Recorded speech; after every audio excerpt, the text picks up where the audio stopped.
Il n'a pas encore de date de réouverture, aucune consigne sur la manière dont son activité pourra reprendre après le confinement.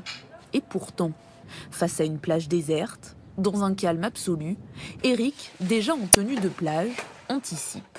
Avec mon fils Mathieu, on s'est mis au travail. Donc voilà, on va faire des protections. De grands panneaux pour instaurer une distance supplémentaire avec les clients et aménager un service de vente à emporter.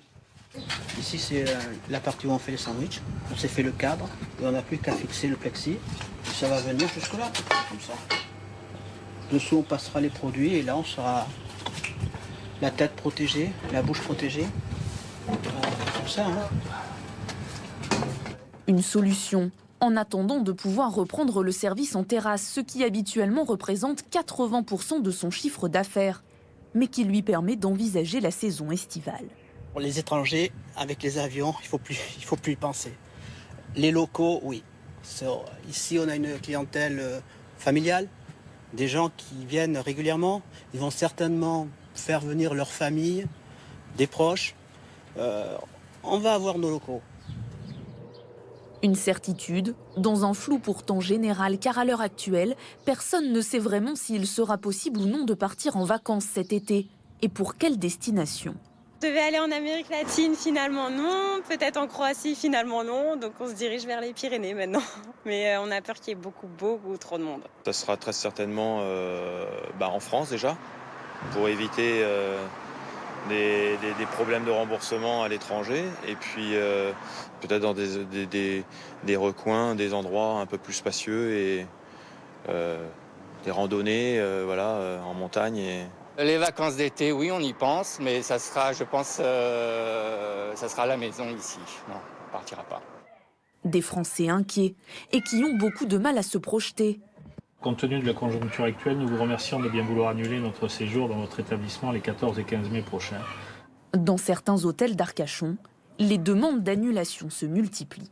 Évidemment, là, on a assoupli toutes nos conditions et on fait le maximum pour, satisfaire nos clients et deux, pour qu'ils puissent revenir dans des conditions saines et qu'on profite tous ensemble de cet après-Covid.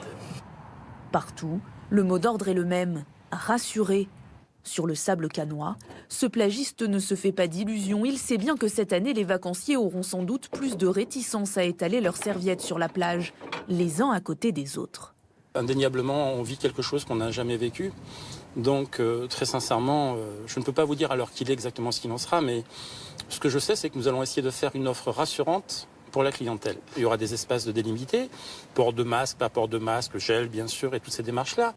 Autant de gestes barrières à respecter pour que la saison ne soit pas totalement gâchée. À moins de 300 km de là, autre ambiance. À la Grande Motte, la météo du jour semble donner le ton.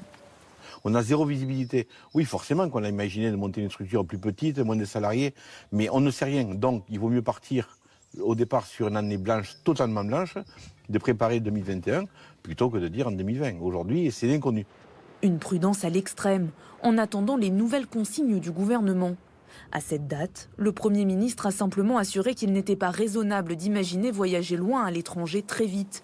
Mais il n'a pas donné d'indication sur un tourisme franco-français, en juillet ou en août.